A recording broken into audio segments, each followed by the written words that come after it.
joining shortly.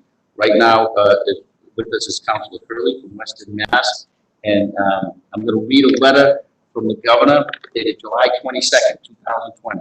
I am pleased to nominate Elizabeth Teixeira to the position of Associate Justice of the Probate and Family Court. I submit this nomination for the advice and consent of the Executive Council pursuant to Part 2, Chapter 2 of the Constitution of the Commonwealth of Massachusetts. I'm enclosing the nominee's resume for convenience. Before we start your statement, because we're not having witnesses today, as I instructed you not to, we do have a number of letters that I'm going to go over briefly in a few moments, but we're going to go a little out of order, and Councilor Curley is going to make some comments first, because I know that she has some other matters to attend. Councilor Curley? Thank you. Thank you. Good afternoon. I have been speaking with a nominee for some length, and after speaking with her and reviewing her application, I'm more than satisfied that she has the proper attitudes. She certainly has the experience and the demeanor to put forth a great effort on behalf of the citizens of the Commonwealth in the probate court. She's been a divorce practitioner for an incredible number of years. And the one question I asked her was, do you still like it? And she said, yes, which tells me that she has got what it takes to be a good judge. That is the patience and the understanding of the human spirit at its worst. And I have every intention of voting for her. So thank you very much. Thank you, Councilor Curley. I know that Councilor Jubinville and Councilor DeFrancisco just stepped out, so we'll wait a minute or two for them to come in before we continue. Councilor Duff. Oh, Councilor Duff, how are you? Welcome. You are muted, but it's nice to see you here. We're going to, I already read the letter. Mary made some comments. In a couple of minutes, we're going to get the statement from the nominee. There are no witnesses, but there are letters in lieu of witnesses. Excellent. Just waiting for a minute for Bob and Councilor Jubinville and Councilor DeFrancisco to come back in the room. They just stepped out. We'll give them 2 or 3 minutes.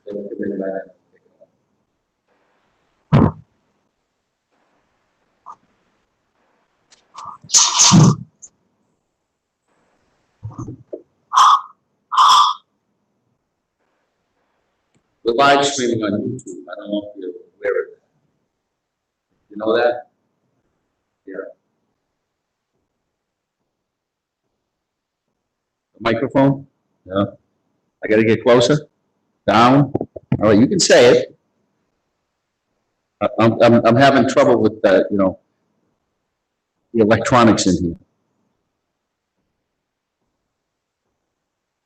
All right, well, while we're waiting for them, I'm going to go over the letters that folks sent in. I have the first letter I have, and I know that Judge Patrick Stanton was going to be a witness when he gave the letter in lieu of it. Brian Dunham of Taunton, Massachusetts, a former client of yours.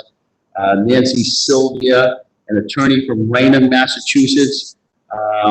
F. Stephen Trifletti, an attorney at Trifletti and Costa from Plymouth, Massachusetts, and Laura O'Connell of Taunton, Massachusetts, a former client and lifelong friend of yours. I know they all wanted to be here, but because of COVID restrictions and social distancing, we're proceeding in a different manner. I have a letter from Tom Connery, dated July 29, 2020, asking us to accept this as a character reference on behalf of Beth Ferraro, a candidate for judgeship in the probate court. I'm not going to read all these letters into the record, but I can tell you that they are in the public file and available for review by all the councilors and anybody else who wants to see them. We have a letter from F. Stephen Trifletti. It's with great pleasure and enthusiasm I write this letter of recommendation on behalf of Attorney Teixeira. It goes on to look like she should be nominated for sainthood instead of a judgeship. We have a letter from, somebody's long-winded. Captain Who's is it? Who's? of the law office that includes Swansea, Mass, with a very strong letter of recommendation as well. We have a letter from Gail DeMello Madeira. Oh, yes. We didn't expect that one. Yes. So he's a lifelong resident of the city of Taunton, sole practitioner in Taunton for 26 years. It talks about your late father. I'm going to read that first paragraph. My interaction with the Teixeira family was when I was a student at Taunton High School. Mr. Edmund Teixeira, that's late father, was my housemaster for 4 years, and her mother, Mrs. Ann Teixeira, was a teacher at Taunton High School, and her sister Kathy was my classmate. I learned from my interactions with Teixeira that the kind, respectful, hardworking individuals who exhibit strong moral character and well-liked in the community. It goes on to describe the relationship further. I am sure that your mother's very proud, and your father, if you were alive, I'm sure he's here, he would be very proud as well. Then I have a letter from Denise Matson, who is apparently at work for you. She indicates that, I'm sorry, I have the blessed no blood focused on employer and friends since 1994, who gives rave reviews. Then I have, I couldn't get it.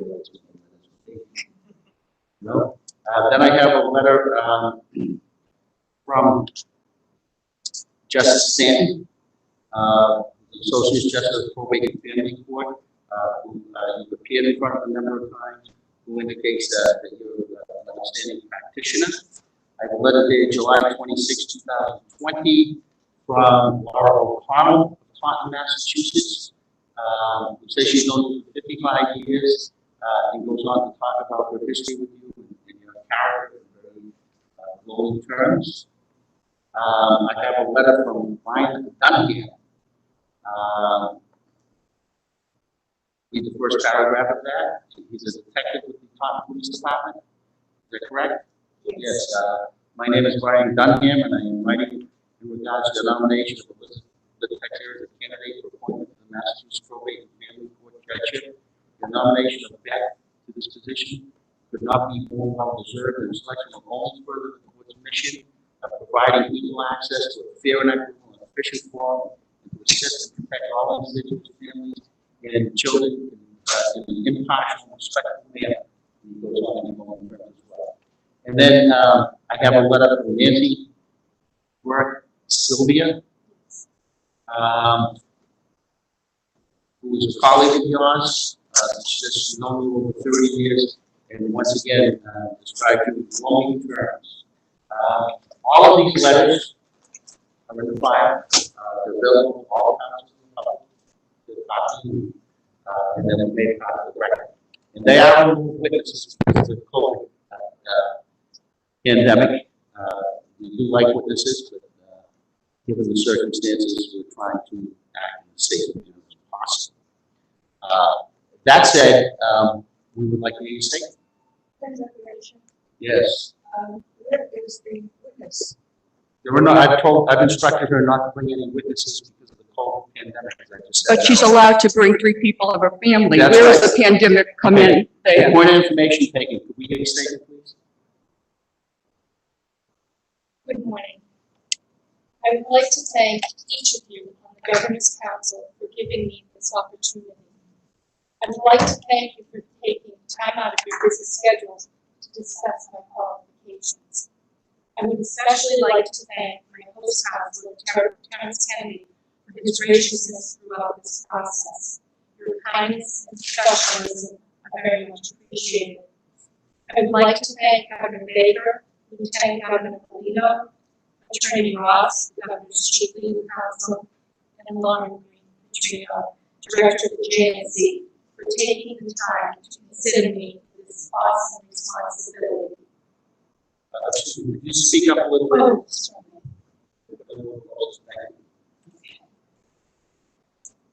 My name is Elizabeth Teixeira Ferraro. I have used my maiden name for business purposes for the last almost 32 years, and am known in the legal community as Beth Teixeira. In Reading, I'm just known as Andrew and Matthew's mom. I would like to give you some information that is not on my application or resume so that you get a glimpse of the whole person. I am one of 7 children. My parents were both public servants. They were high school sweethearts, and when my dad enlisted in the Marine Corps, my mom left college and married my father. My father later went on to college on the GI Bill. My father was a high school history teacher, football coach, housemaster at Taunton High School, and ended his career as a middle school principal. Everyone at the high school knew Mr. Tex or Coach Tex. Upon retirement, he was elected to the Taunton School Committee and hosted a local radio program, Sinatra and Friends. I remember being embarrassed as a young teen because my father played his records so loudly. My mother was perfect. She was humble, kind, compassionate, funny, nurturing, and a woman of great faith. She was my biggest cheerleader. She always told me that I could do anything so long as I worked hard, was honest, and that education would be the vehicle to realize my dreams. Remember, Beth, readers are leaders, she would always say. After the youngest of 7 entered school, my mom returned to college, earned both her bachelor's degree and master's degree. I watched her both as a reading specialist and 2nd grade teacher be so kind and compassionate to all her students. She brought in snacks for those students who could not afford one, provided school supplies, and even took a student to the movies because he was the only one in the class who had never been to the movies. Both of my parents were wonderful role models. They were humble public servants, dedicated to the youth in Taunton. They often spoke to us about, along with rights come responsibilities, about being a good citizen and giving back to the community. My dad passed away 13 years ago, and my mom fell in March. Horrible fall, broke 11 bones, was hospitalized, later came down with COVID, and is now in a skilled nursing facility. I wish she could grasp all of this because I know she would be incredibly proud. I was also fortunate to have grandparents in my life. My Irish grandfather, Andrew McManus, who my family was named after, worked for the water department as a meter reader and was always there for us every day after school when my mom went back to college. He was killed by a drunk driver when I was in high school, and it shook my world. My maternal grandmother died when my mom was 15, and I never got to know her. She was the first married school teacher in Taunton and paved the way for others. My Portuguese grandmother was a dressmaker, and my grandfather worked in a factory in Dayton.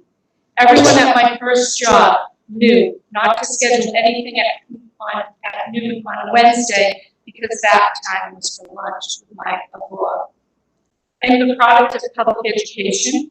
I went to Taunton High School and the University of Massachusetts at Amherst. Being from a big family, I put myself through college and law school.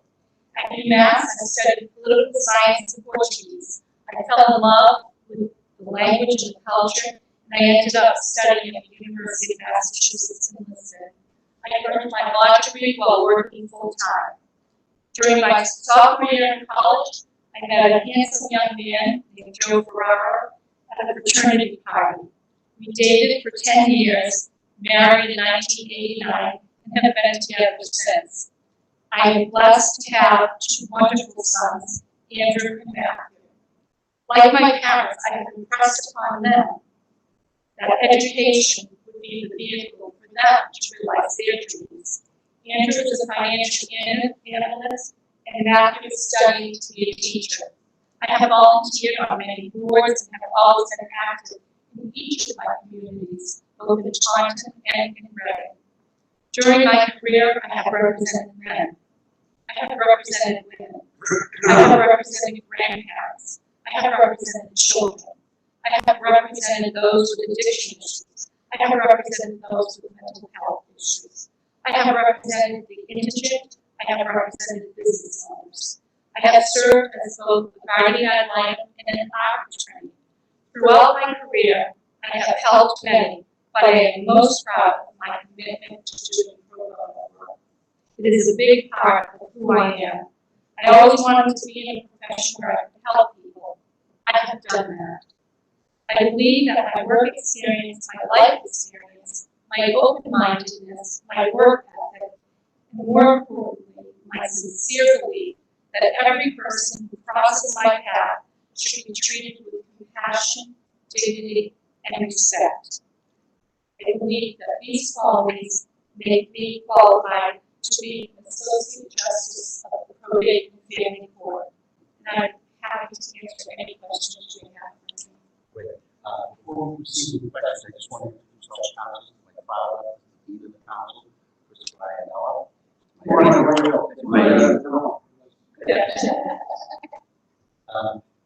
You just get up, that's why I think it's small. My immediate left is Councilor Payne. My immediate right is Councilor Julia. On the is Councilor Doug, who just saw Councilor earlier 2 minutes ago. I know Councilor Ferrara is just being tried. He indicated that he was tied up a little bit. He'll be involved shortly. That said, Councilor Demand. Oh, thank you. Nice to see you. Thank you for coming out that very hot day. It was really a pleasure. And you know, and the diary just reopened just about 3 weeks before, so I was happy for that. I think it was almost 4 hours, wasn't it? So, but anyway, I do want to say right in the beginning for the public to know, I've been here 21 years. I have never had any nominee before me that had as many pro bono cases as you have. Remarkable. Over 200. That is, I mean, we have people that have had none, some have a couple, but I am just, you can't hear me? What is it? Oh, I'm sorry. All right, then I apologize. I'm going to repeat. They said they couldn't hear me. I said that you are the first nominee in my 21 years that had the number of pro bono cases. It's remarkable. And while other attorneys are out there making as much money as they can, you spend years with people, 5, 6 years, not a day or a month, over 200. And that is something that I think should be said about your empathy and compassion. And everyone knows here, they get sick of me saying it. Those are the attributes I look for in a judge, empathy and compassion, and you absolutely have it. Now, first of all, I want to personally apologize that you don't have a witness. This started a month ago, but for over 60 years, we always have witnesses. That's a public hearing. And you're allowed to have your family, but you know, the witness is the person that the councils talk to, and we interact and ask questions about the nominee. And so it really isn't a public hearing without a witness, so I want to put that in the record. And I would like to ask the chair, we got letters from all the people who wanted to be a witness, but I think it would be, appropriate, and I would ask the chair if he would just read after the questioning is, your questioning has ended, to just read Judge Stanton, I think in respect to him, because he wanted to be with us. Oh, all right, okay, I will read that after I ask questions. Thank you very much. First of all, one of the pro bono cases, it's like 5, 6 years you spent with that woman, and you said in your questionnaire it was the most tragic that you had. So do you want to tell the public about that particular case? Well, certainly. I represented the mother who had 5 children. The 3 youngest children were taken by DCF because there were allegations from her ex-husband that there was sexual abuse going on in her home. And at first, one person was accused, and at a later point, one of the older sisters were accused of molesting the younger 3 children. So there was a guardian ad litem appointed, and the guardian ad litem testified in the initial hearing that there was physical evidence of sexual abuse, and it was not. The children were placed in foster care, they were placed in specialized foster care, and one of the girls ended up in Pembroke Hospital. After, I believe it was 7 years, the children were returned to mom, and Dr. Kelleher from Children's Hospital was appointed as the second guardian ad litem, and the children disclosed that there was never any sexual abuse, that they were pressured by father and his new wife to say so, and the children were reunited with their mother. The other case, one of the other cases that you have so many that are so heartfelt. I don't know how you want to do this job or go into that court, but the one that really I couldn't believe, you had a case with a developmental delayed man, and he had moved in with this woman who was already pregnant. She said that he was the father, and he signed it, and all of that. I mean, I've seen a lot of cases, but I haven't seen one like that. Could you tell the council about that? Sure. Could the nominee put the microphone closer? Oh, you mean the nominees? Okay, all right. Thank you, Mary. Is that better? Yes. Okay, thank you. That was a case where this gentleman's sisters brought him in to see me. And as soon as I spoke to him, I thought he didn't have the capacity to sign the acknowledgement of paternity. So the mother had gone through the Department of Revenue to try to get child support from him. I think he worked 10 hours a week at Walmart. So what I ended up doing was I fought, because the statute says you have 60 days to rescind your acknowledgement. So the statutory period had expired. So what I did was I ended up filing a complaint in equity and alleged that not only did he not have the capacity, but he was not the father of these two children, and that the biological father was incarcerated, and that was the incentive for mother to try to get money from this gentleman. And the acknowledgement of paternity was rescinded, and his name was removed from the birth certificate.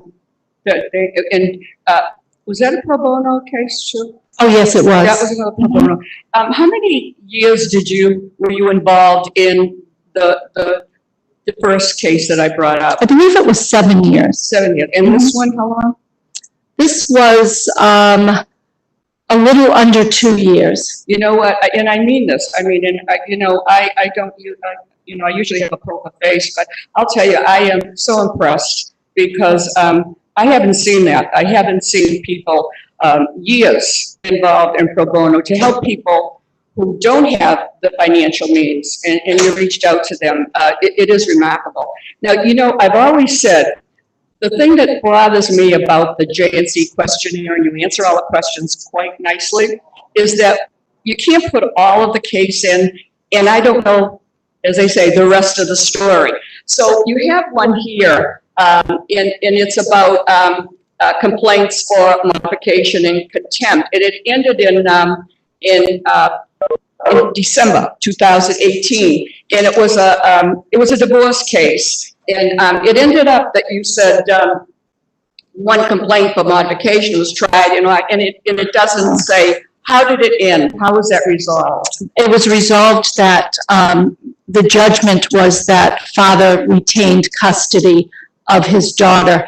What had happened there was mother petitioned for custody of, after the trial, father was awarded sole legal and physical custody of his two daughters. After every year, every summer it seemed, she would file some type of complaint, whether it was to change the parenting time or change of custody.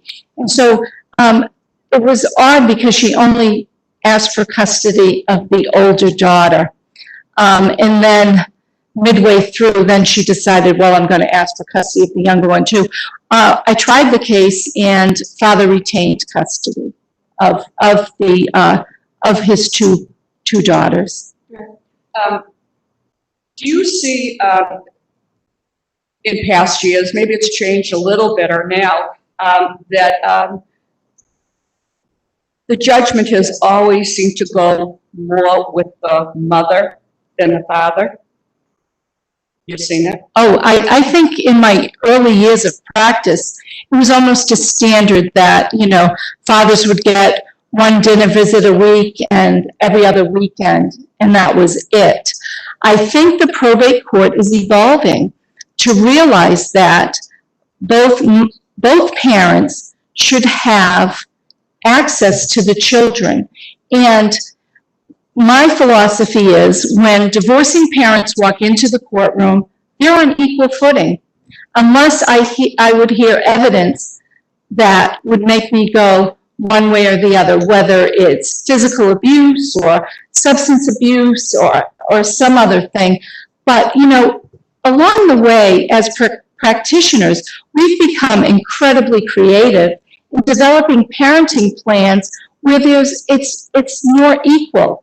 And that's the way I think it should be, because it's not about the divorcing couple, it's about the children and their right to access to both of their parents. Right. Well, I guess that statement answers it. I didn't ask you when we met about joint custody, your philosophy.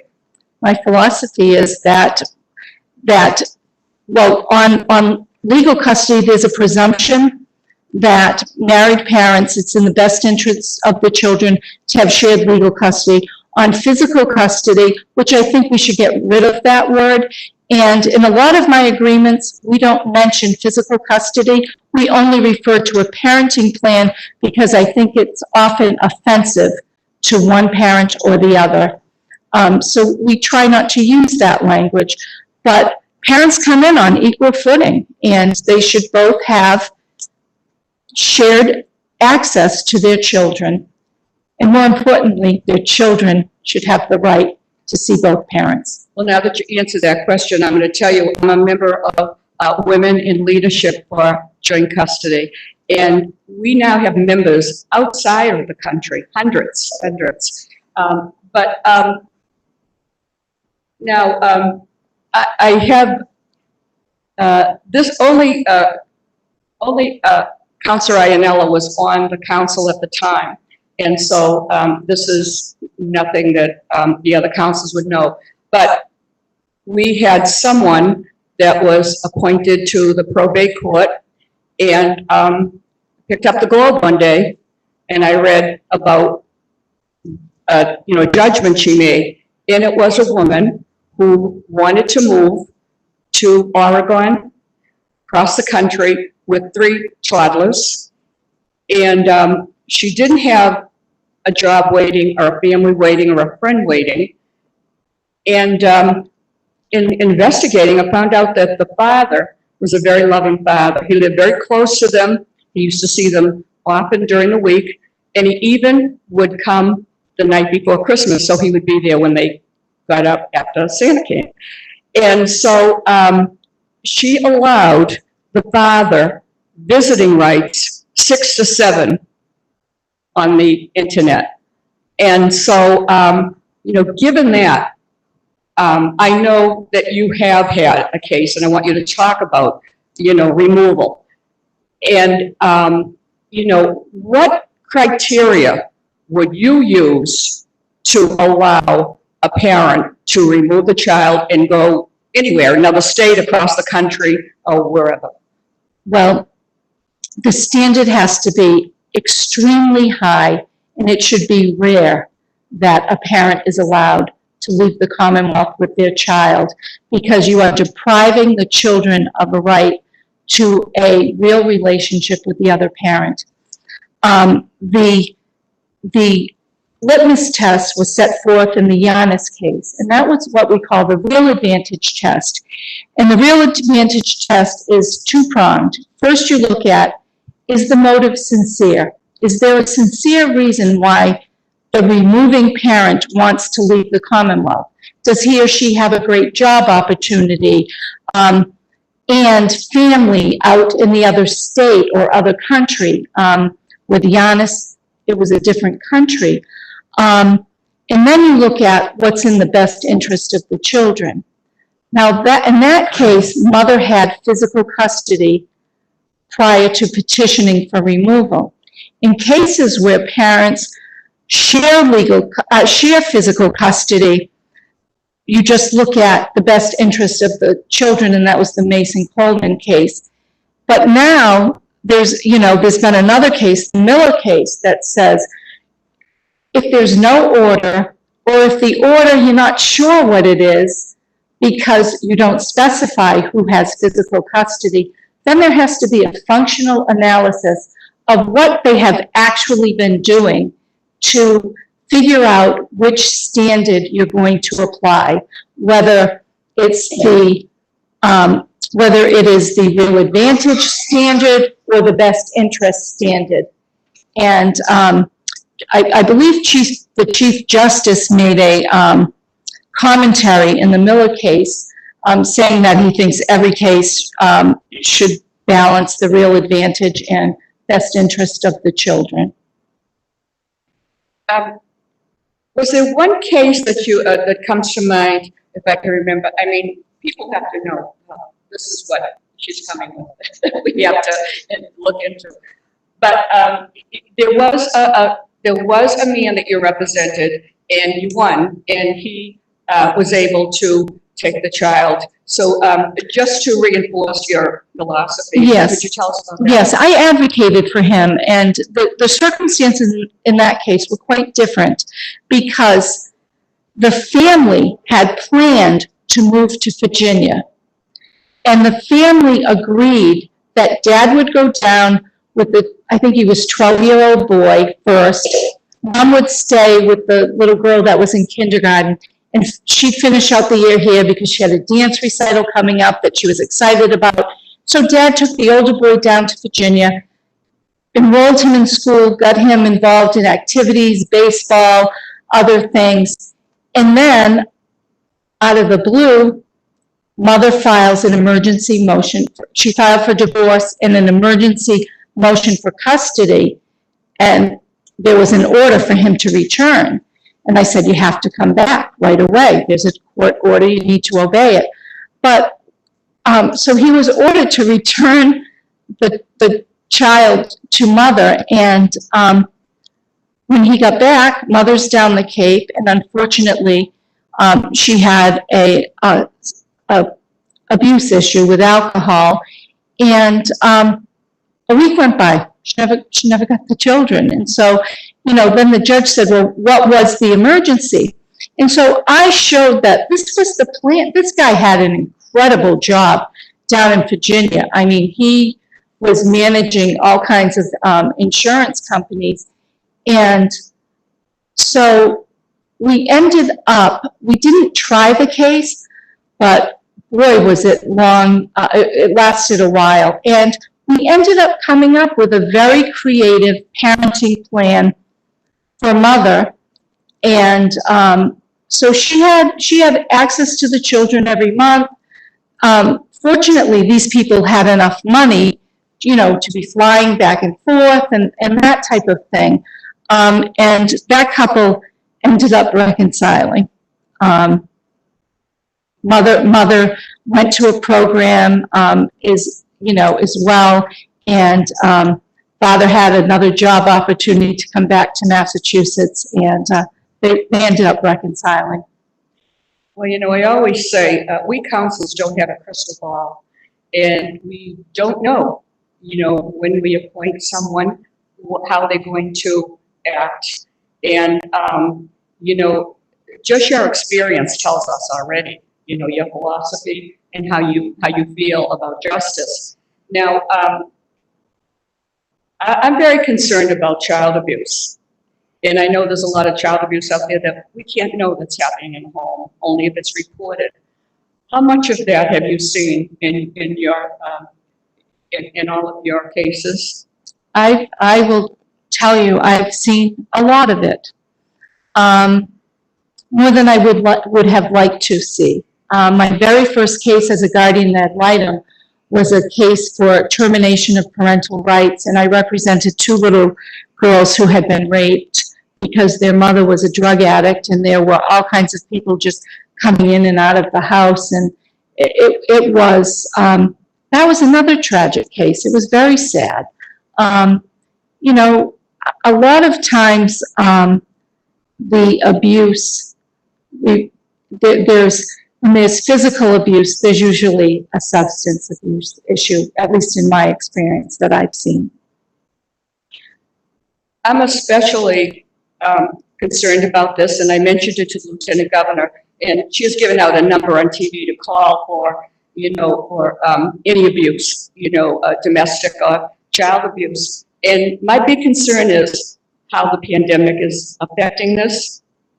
If a child is being abused and they go to school, the teacher will see a bruise or some different conduct of this child. But now we don't see that. And what I'm concerned is about the babies and the toddlers who can't talk, who can't tell anyone, who don't see anyone. So this is a very difficult time for justice. It really is.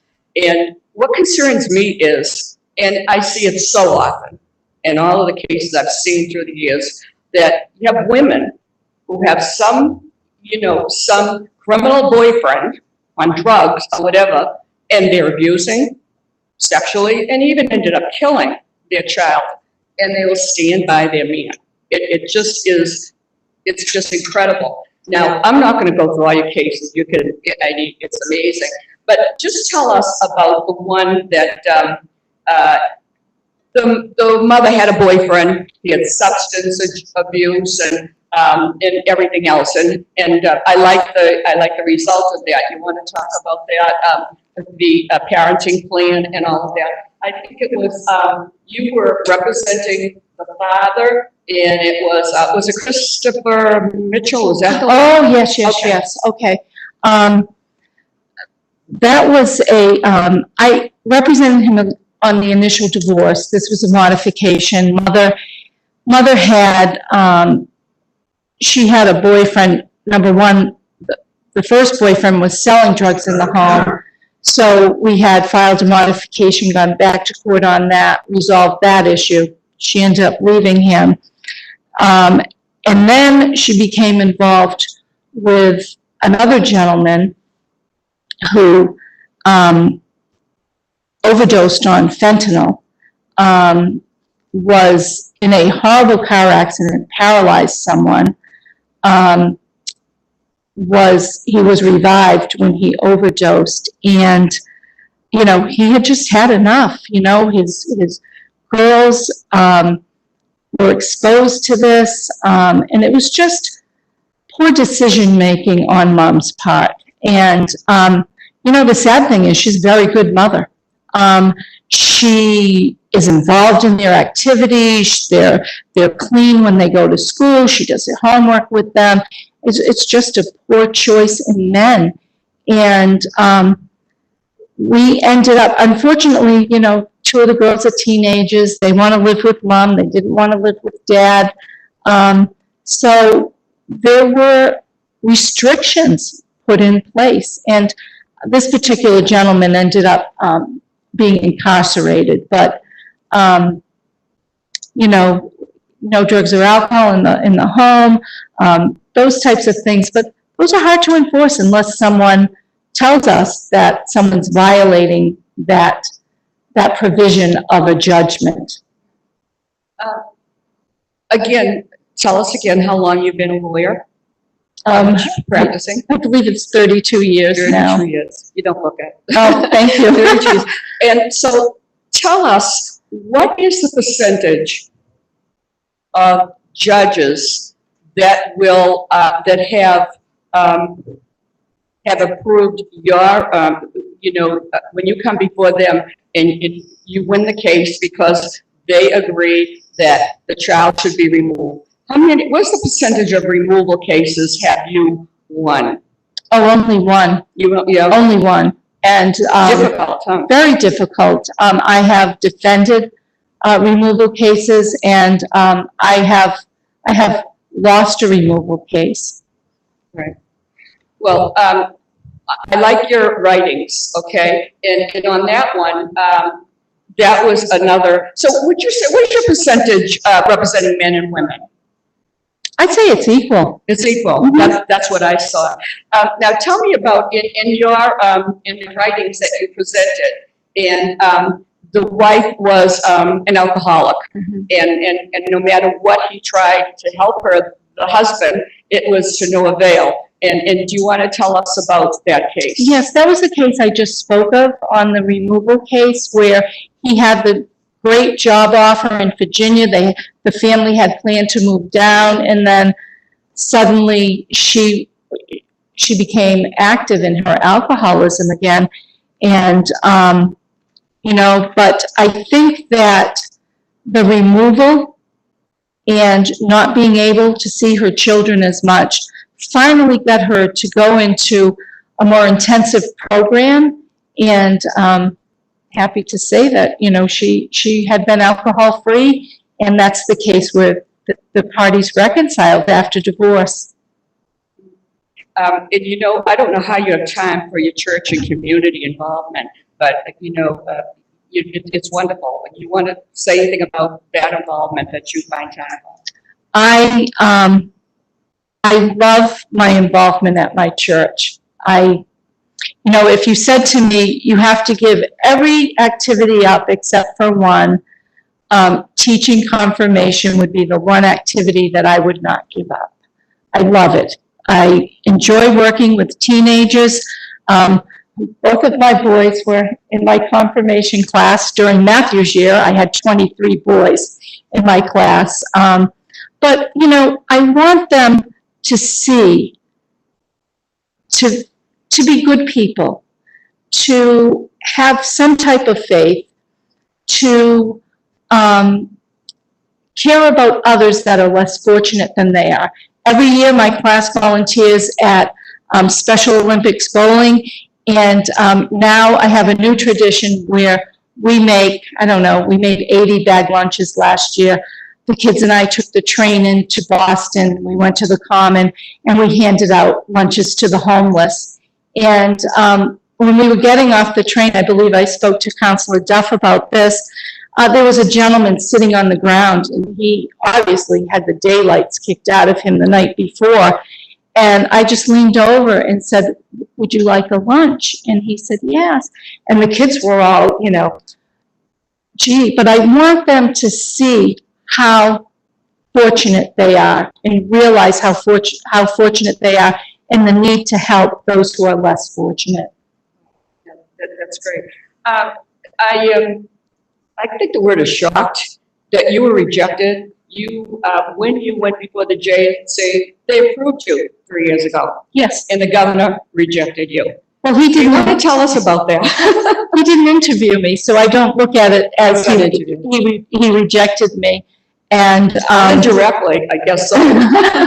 but there have been qualified candidates appointed during that time. So, and I look at it as it just wasn't my time. And with my mother falling and everything else, she needed me more at this time. So the timing is perfect now. My boys are at it, other than Matthew, he's still studying, but they're older, they don't need me as much. The time is right, and I am thrilled to have this opportunity. Well, I'll tell you, besides your legal experience, I look for life experience. I don't want someone 40 years old that's going to be 30 years on the bench, and you bring that life experience. Now, I always ask nominees about how you got here. So I'd like to know the process. You got interviewed by the JNC. How many of the 21 lawyers are appointed by the governor with the awesome responsibility, those 21 people, to interview, to ask you questions, and then vote and recommend to the governor to bring you before the council for a judgeship? Now, tell us, how many of the 21 were there? It was my understanding that they broke into two groups, and half was there. No, but just your group. I'm just asking about your. My group was half of them, and one participated by telephone, I think due to health issues. So how many were there present? There were a lot of them, and I was nervous. There were, yeah, yeah, there were 10, I believe there were 10 Okay, people so there. let's say 11 or 10 and a half, never saw you, never met you, never talked with you, and voted for you. That's not my democracy. Let me ask you something. That half person that was on the phone, as Councilor Kennedy has said, any questions from that Yes, phone call? yes. Oh my God, you got one. I got a lot of questions. That's good. Yeah. I'm glad to hear Yes. that. That's wonderful. Okay, so how long was it after that? Tell me, when you come out of the JNC interview, do they give you any indication that you're going to be, that you're going to be appointed, or you're going to be seeing the governor or anybody? No, because at that point in time, they haven't voted. So it's my understanding that the process is they report back to the other half, tell them their thoughts on, and then they vote on who they're going to do due diligence on. And I did receive a letter at that point saying that they had voted to do due diligence. So I'm with the chair's permission, I'm going to read a letter from Judge Stanton. And with your permission, can we allow the nominee to introduce her family? Okay, all right, okay. I said permission, okay. That's okay. Yeah, okay. First of all, there were at least 5 people that wrote beautiful letters that, Councilor Kennedy mentioned the names. But one of them in particular I thought should be read. It was Judge Stanton, who these people all wanted to be here as witnesses. So this is Judge Stanton's letter. Dear members of the Governor's Council, it is with pleasure and enthusiasm that I submit this letter of recommendation on behalf of Attorney Elizabeth Teixeira in support of her application for appointment to the bench and upcoming hearing. I am currently an Associate Justice of the Probate and Family Court, and I have been so for over 8 years. Prior to my appointment, I was engaged in the private practice of law. Over the last 8 years, I've had the pleasure of presiding over countless cases handled by Attorney Teixeira. Attorney Teixeira, I hope I'm pronouncing your name right. It's good. Has represented parties before me in cases involving divorce, child support, cases involving custody and parenting time, as well as guardianship matters. Attorney Teixeira is extremely knowledgeable and is always prepared. She also has the ability to think on her feet and is able to handle unexpected situations, which so often come up in cases before the Probate and Family Court.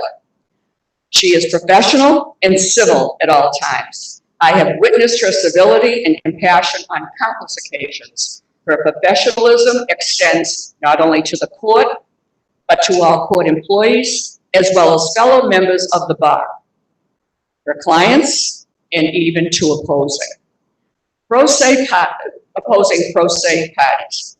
Her ability to show compassion for all, even those on the opposing side of cases in which she is involved, speaks volumes of the person she is. She also possesses the judicial temperament that is as important as a trait as any terms of suitability for appointment to the bench. I have witnessed her ability to remain even-tempered under stressful circumstances in the courtroom. Her experience, knowledge, compassion, and temperament are all attributes which would make her an asset to the bench, especially in the Probate and Family Court. It is with great enthusiasm that I give her the highest possible recommendation.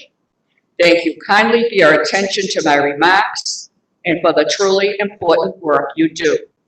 If you have any questions regarding Attorney Teixeira or would like to discuss this matter further, please do not hesitate to contact me, Patrick W. Stanton, Associate Justice, Probate and Family Court, Plymouth Division. Thank you very much. And I want to thank you for all the time that you gave me. It's such a pleasure. I wish I could clone you. Thank you. Thank you. I got two things for you. Okay, First of all, we need to progress on the board system. I would agree with you. So not gonna hear any stories, I'm gonna report when that you be ready. I need to show up dressed. Didn't think it was appropriate. Oh, good God, no, You're not gonna find anybody showing up to report not dressed a certain way. never, Okay. And second of all, the lawyer has got another case, he's late to get to your report, he's not gonna be fined by you. never. Oh, Excuse me, thank you. Counselor Jubinville, could you just speak into your mic? Yeah, you've done a lot of pro bono work, and I congratulate you for that, but that's over now. Now you're gonna be getting paid for your work, okay? Okay, Yeah, thank you very much. thank you.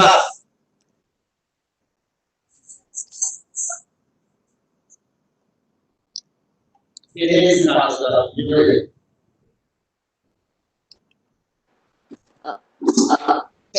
Can you hear me now? Yes.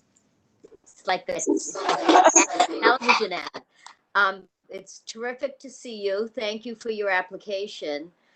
We had a wonderful conversation, which could have spanned on for probably days if we'd had the time. You know, I'm not going to belabor this hearing with more questions. You answered everything for me. As I stated to you, one of my biggest concerns for all the judges that we are appointing, in particularly in your court, in this time of pandemic, which is not most likely going to end anytime soon, is for preparation in every way, including, you know, mental, physical, and spiritual, to be able to withstand not just the pressure, but really some of the unfortunate situations that you're going to see. I feel, you know, you're one of the candidates I actually feel quite comfortable that you've already done a lot of that work and you're ready for it. And it's hard work. And it's hard work that we have to, all of us in public life, have to stop and reflect on. And so I'm quite confident that you will be able to do that and willing to do the inner work. One thing I didn't ask you that I am going to ask you, when this is all over, if you ascend to the bench, would you be willing to go back into public schools and talk to kids about your experiences and of being an attorney? And I believe it offers students hope when they see people, a woman with a large family, a woman who's achieved so much, perhaps against odds at times. Would you be willing to do that? Okay, I can't hear you, but I could read. Sorry.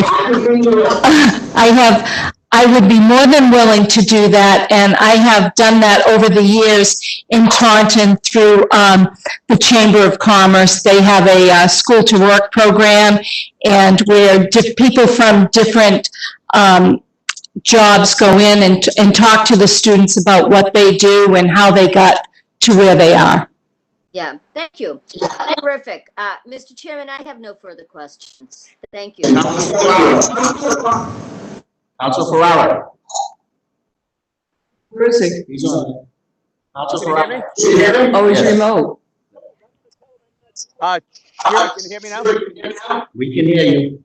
Okay. Can't see you. I don't have any questions for the nominee. I want to say that I spoke to her. I've gotten many cell phone calls and emails from people in the Taunton area saying how wonderful she is, how well equipped. The fact that she's Portuguese doesn't hurt her at all. Her and I had many conversations.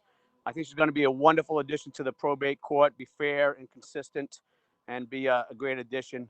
So thank you for putting yourself out there. Thank you for your service in the past. And thank you, Mr. Chairman, for having me go by webinar. Sorry, I had a bad connection earlier.